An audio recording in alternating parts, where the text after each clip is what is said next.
Je to jen krátké uzavření. Je to jen 15 dní ke zpomalení šíření. Je to jen udržování rozestupů. Jsou to jen 2 metry od sebe. Je to jen dočasný zákaz vycházení. Je to jen rouška. Je to jen ochranný respirátor. Je to jen antigenní test. Je to jen PCR test. Je to jen práce z domova. Je to jen dočasné uzavření malých obchodů.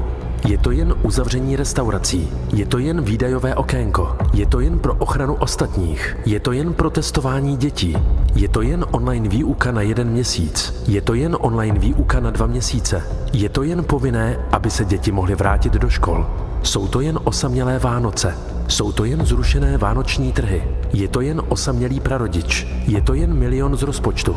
Je to jen 1 miliarda z rozpočtu. Jsou to jen stovky miliard z rozpočtu. Je to jen 1 injekce. Je to jen pár nežádoucích účinků. Jsou to jen 2 injekce. Je to jen tečka. Je to jen posilující dávka.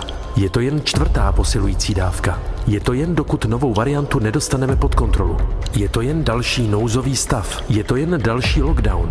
Je to jen o vyloučení těch, kteří si to nechtějí dát. Jen je úplně odstraníme ze společnosti. Jen se vzdát pár svobod. Je to jen, abychom mohli trasovat kontakty. Jen, abychom mohli sledovat váš pohyb. Jen, abyste mohli existovat. Jen, abychom se mohli vrátit do normálu. Jen, abychom se mohli vrátit do normálu. Jen, abychom se mohli vrátit do normálu. Stop!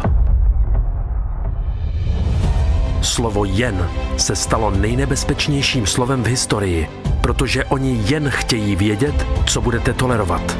Ale slovo jen může tuto noční můru také ukončit, protože pokud jen otevřete oči, pokud si jen uvědomíte, kam tohle směřuje, pokud jen odmítnete uposlechnout a podrobit se, pokud se jen odmítnete podvolit, pokud se jen postavíte za svá práva, pokud se jen postavíte na odpor, pokud jen budete zastávat svobodu, pokud si jen uvědomíte svoji moc, pokud si jen uvědomíte, že máme sílu a počet, pokud si jen uvědomíte, že my jsme většina, jejich moc prostě zmizí.